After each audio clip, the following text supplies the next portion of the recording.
Bisnis online mungkin termasuk salah satu bisnis yang temponya sangat cepat. Kita ketinggalan 1 hari aja, mungkin hasilnya udah sangat berbeda.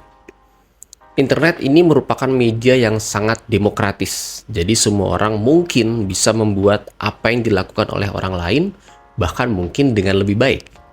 Apalagi di era AI seperti ini, ya membuat website yang unik udah bukan hal yang sulit lagi.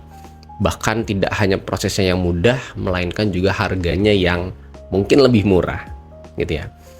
Kemudian kita langsung bertanya-tanya, berarti bisa dong Will, kita bikin another Gojek? Bisa dong kita bikin another Tokopedia? Bisa aja. Tapi kenapa sampai sekarang tidak ada ya? Tapi kenapa sampai sekarang belum muncul juga tuh another Gojek dan another Tokopedia? Halo, saya Willy Puja Hidayat dan Anda sedang mendengarkan Conversation Podcast, sebuah podcast tentang e-commerce. Ada yang udah pernah coba AI sampai dalam banget? Apalagi orang yang mungkin berkutat di bidang UI ya, user interface atau UX ya, user experience. Saya ingat banget waktu dulu awal-awal muncul AI ya, itu kita bisa nyuruh AI untuk bikin website ya, bahkan bikin aplikasi. Seperti ada halaman login, bahkan sampai ada halaman member dashboardnya. Menurut saya itu udah gila banget gitu ya. Kemudian belakangan ini bahkan saya tahu ada AI ya, ini kalau nggak salah ya, correct me if I'm wrong ya. Itu ada OpenClaw namanya, OpenClaw ya, OpenClaw. OpenClaw itu bahkan bisa disuruh ya, atau kita bisa minta dia untuk membuat aplikasi yang betul-betul mirip dengan aplikasi yang terkenal sampai saat ini. Contoh misalkan kita bisa nyuruh dia untuk membuat another Spotify. Ya, dan itu saya pernah lihat videonya, dia betulan dibikinin, itu gila banget sampai betul-betul mirip banget, bahkan sampai ada lagunya di dalamnya.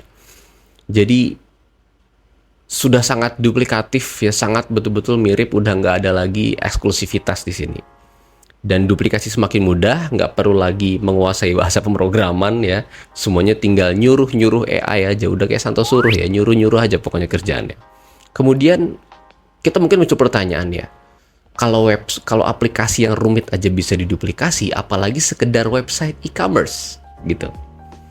Di zaman yang udah segila ini, dalam artian duplikasi website berkat AI itu udah semakin gila, maka meniru membuat website yang sama tentu bukan hal yang mudah lagi gitu. Tentu bukan hal yang sulit lagi maksud saya, atau bahkan hal yang sangat-sangat mudah untuk dilakukan. Kayaknya bikin website gitu doang mah gampang ya, tinggal klik-klik beres gitu. Tinggal kasih linknya ke AI atau ke OpenClaw tadi, terus kita minta tolong dia buatkan, langsung di generate code-nya, kita siapkan hostingnya atau servernya, kita kopas di sana dan boom, langsung launch website yang mungkin sama persis dengan apa yang kita inginkan. Atau kalau masih mau ada effort dikit, kita bisa langsung pakai Shopify ya, atau WooCommerce ya. Template-nya ada, tinggal tempel aja, tinggal cepluk aja, itu langsung jadi sesuai dengan apa yang kita inginkan. Tinggal tempel, beres. Bener-bener gampang banget. Mungkin saya bisa bilang kurang dari 1 hari atau kurang lebih 1 hari bisa jadi itu website ya, yang betul-betul e-commerce seperti yang kita inginkan.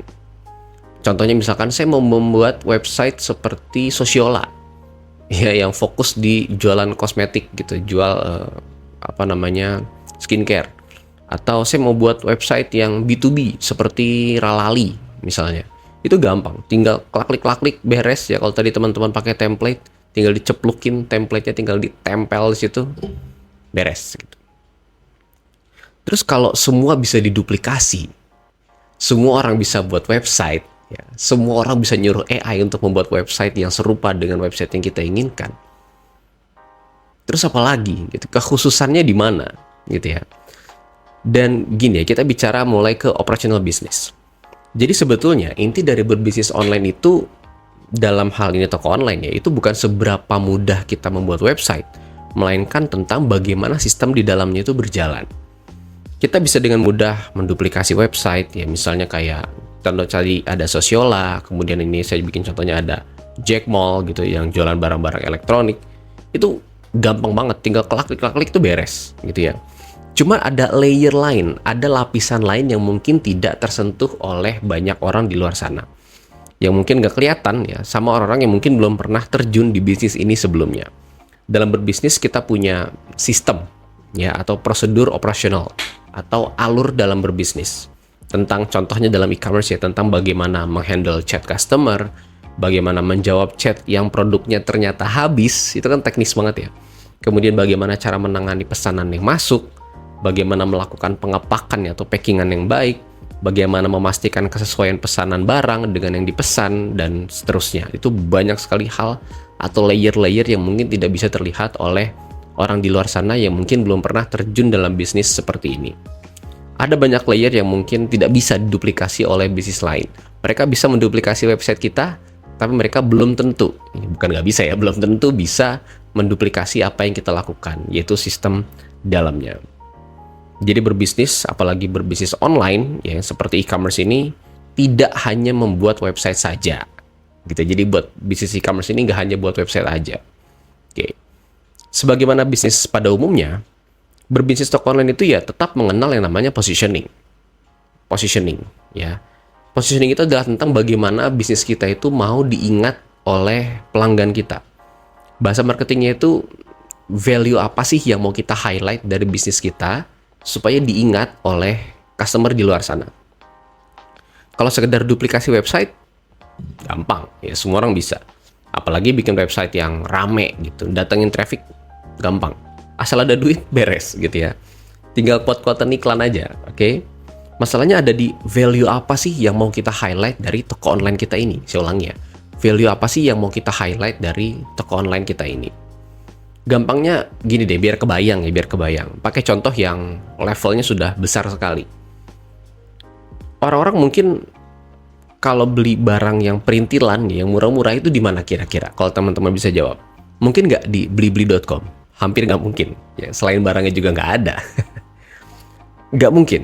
Ya mereka pasti kalau beli hal-hal yang perintilan yang kecil-kecil gitu, pasti belinya di Shopee atau di TikTok Shop.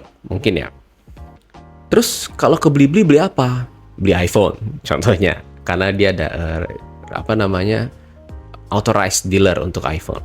Kemudian laptop, ya barang-barang yang sifatnya elektronik yang butuh kepercayaan kita untuk membelinya gitu, karena nilai yang kita investasikan tidak sedikit gitu ya.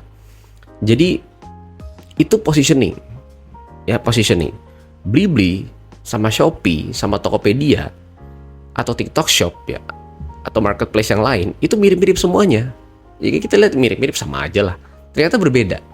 Gitu ya. Orang beli high ticket product yang tadi saya bilang, produk-produk yang nilainya tinggi itu di Blibli. Ya, orang beli handphone di Blibli, orang beli iPhone di Blibli, orang beli laptop di Blibli. Kenapa? Karena mahal dan kita butuh kepercayaan gitu ya, karena Blibli punya handle langsung. Sedangkan barang-barang yang lucu-lucu gitu, yang unik-unik, yang perintilan-perintilan itu mungkin adanya di Shopee atau di TikTok Shop. Kemudian kalau kita mau beli peralatan atau mungkin perlengkapan untuk fashion, kita bisa ke Lazada dan seterusnya. Atau perlengkapan, kalau saya bisa coba pertukangan ya, peralatan-peralatan tempur itu biasanya adanya di Tokopedia. Jadi nggak asal, gampang lah bikin toko online gitu juga bisa. Klik-klik, sekali beres langsung jadi gitu ya.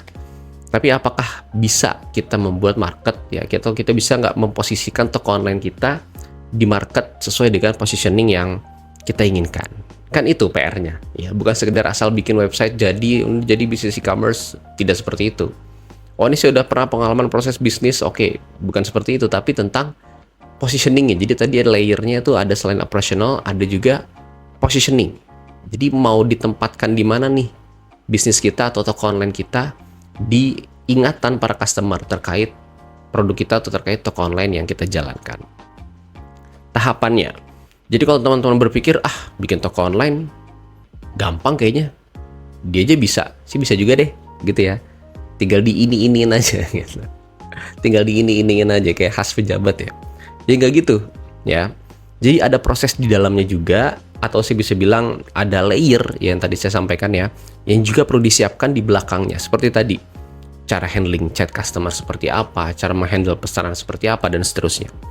Tentukan value-nya. Saya ulangi ya, tentukan value-nya. Value itu nggak melulu tentang, wah ini produk saya atau toko online saya harganya lebih murah. Nggak mesti tentang harga yang lebih murah gitu. Value itu misalnya teman-teman mau buka toko online yang niche. Misalkan niche itu yang ceruk. Jadi sangat segmented gitu marketnya. Contoh, saya mau buka toko online yang khusus untuk men's care misalnya. Di situ ada masukin produk Kaf ya, produk apalah yang sifatnya untuk men's care gitu. Atau saya mau buat juga produk yang seperti tadi, websitenya khusus untuk men's care yang niche, yang bisa lengkap ya dan konsultatif gitu. Jadi di dalamnya ada sesi konsultasinya untuk misalkan kulit saya seperti ini atau apa gitu, dan serta pengiriman yang mungkin lebih cepat. Atau misalkan mau bikin untuk woman sport ya, karena woman sport itu juga khusus ya, apalagi yang untuk yang hijab itu agak-agak tricky untuk mencarinya. Kalau teman-teman mau bikin toko online yang niche, yang khusus woman sport ya, untuk yang muslim itu lebih hebat lagi contohnya. Jadi niche-nya teman-teman mau seperti apa, kemudian dipikirkan dulu konsepnya. Oh, saya mau seperti ini, seperti ini, seperti ini, seperti ini gitu. Bahkan kalau kita lebih detail lagi, nggak sekedar konsep, tapi tentang mau ambil produk dari mana, apakah kita resell ya, atau kita mau impor dari manufacturer luar negeri, atau seperti apa, atau kita bekerja sama dengan manufacturer lokal dan seterusnya. Apakah mungkin kalau memang kita ambil dari luar negeri, apakah kita perlu impor on demand, apakah kita perlu stok, kita perlu gudang, apakah kita perlu sewa gudang yang besar atau sewa gudang yang kecil ya, atau cukup mungkin sekedar dropship saja itu sudah cukup, dan seterusnya. Jadi ada banyak hal yang difikirkan, dan jadi lagi-lagi saya sampaikan, bikin e-commerce atau bisnis e-commerce itu nggak sekedar bikin website gitu ya. Jadi kalau biasanya saya encourage ya, saya mendorong orang untuk buat toko online sendiri daripada di marketplace ya. Sekarang agak beda, karena sekarang saya mau nyenggol, dalam tanda kutip, saya mau menyenggol orang-orang yang melihat bisnis e-commerce itu sebagai bisnis yang ya as long as gue bisa bikin toko online berarti beres, jadi gitu ya. Gampang itu mah, tinggal bikin website doang selesai. Nggak gitu ya, padahal mungkin dia nggak tahu ada banyak sekali hal yang mungkin nggak bisa dia tiru ya, seperti teori gunung es. Teman-teman tahu gunung es ya, yang di permukaan itu mungkin cuma 20-30%, sedangkan 70% itu ada di bawah permukaan air laut. Mungkin mereka melihat, wah website-nya bagus, apa segala macam, tapi mereka nggak lihat trial error-nya di bawah kita pontang-panting seperti apa. Itu yang mungkin mereka tidak bisa atau tidak mudah untuk diduplikasi. Oke? Ya mungkin bisa aja diduplikasi kalau orang kepercayaan Anda pindah ke kompetitor gitu. Atau orang kepercayaan Anda bikin bisnis sendiri, ya itu bisa gitu ya. Jadi itu caranya beda lagi, itu tentang HR, tentang manajemen orang. Oke? Jadi kalau teman-teman melihat website yang bagus, yang sederhana, yang tapi kok dia sustain, itu bukan sekedar websitenya sederhana dan sustain aja, tapi adalah tentang perjalanannya. Ya, jadi jangan dianggap remeh. Tentang perjalanan dia bisa tetap sustain, bisa tetap mendapatkan customer yang baik, ya bisa bertahan sampai bertahun-tahun, sampai hari ini juga. Itu ada trial error yang mungkin tidak kita lihat, tidak bisa kita lihat, dan tidak semudah itu untuk diduplikasi.